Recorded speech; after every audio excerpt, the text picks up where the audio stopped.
जोहार साथियों।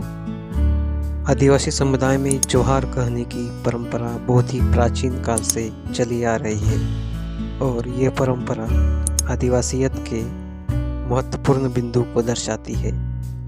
इसलिए महादेव टोपो एक कविता लिखते हैं, फिर भी हम कहते रहे हैं तुम्हें जोहार। इस कविता के माध्यम से वे जोहार कहने की जो परंपरा है उसकी महत्व को स्पष्ट करते हैं। चलिए हम कविता को प्रस्तुत करते हैं। कविता का शीर्षक है फिर भी हम कहते रहे हैं तुम्हें जोहार। कवि है महादेव टोपो।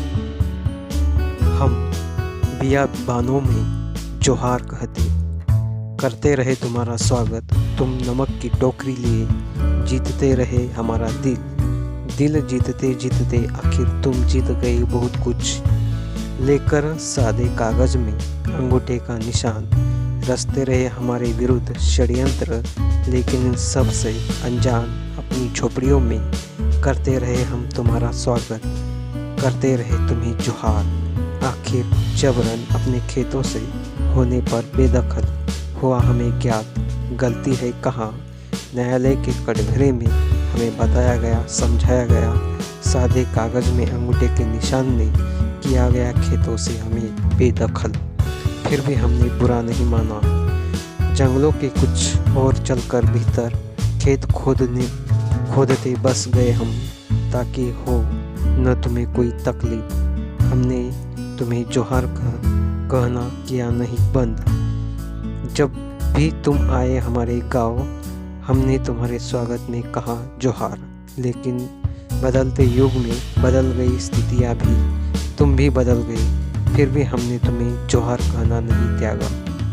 अब तुम आते हो अनेक वेशों में, कभी हम तुम्हें पहचान लेते हैं, कभी नहीं पहचानते हैं। आखिर तुमने बहुरूपी की तरह धर रखे हैं कई रूप। कभी इंजीनियर के वंश में, कभी बीडीओ के वेश में, कभी चिकित्सक अधिकारी के वेश में, कभी शोधकर्ता तो कभी पत्रकार, कभी पंडित, कभी पादरी, कभी मौलवी के वंश में, और कभी इस देश के रक्षक के वेश में।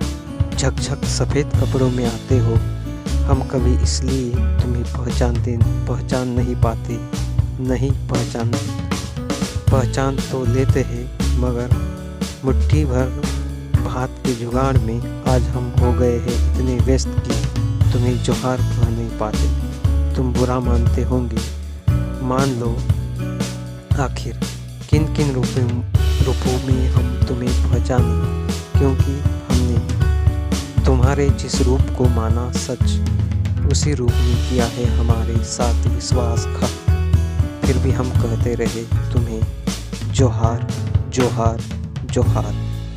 तो दोस्तों, इस प्रकार से कवि महादेव टोपो अपने समस्या को इस कविता के माध्यम से व्यक्त करते हैं और जोहार कहने की परंपरा को प्रस्तुत करते हैं। धन्यवाद।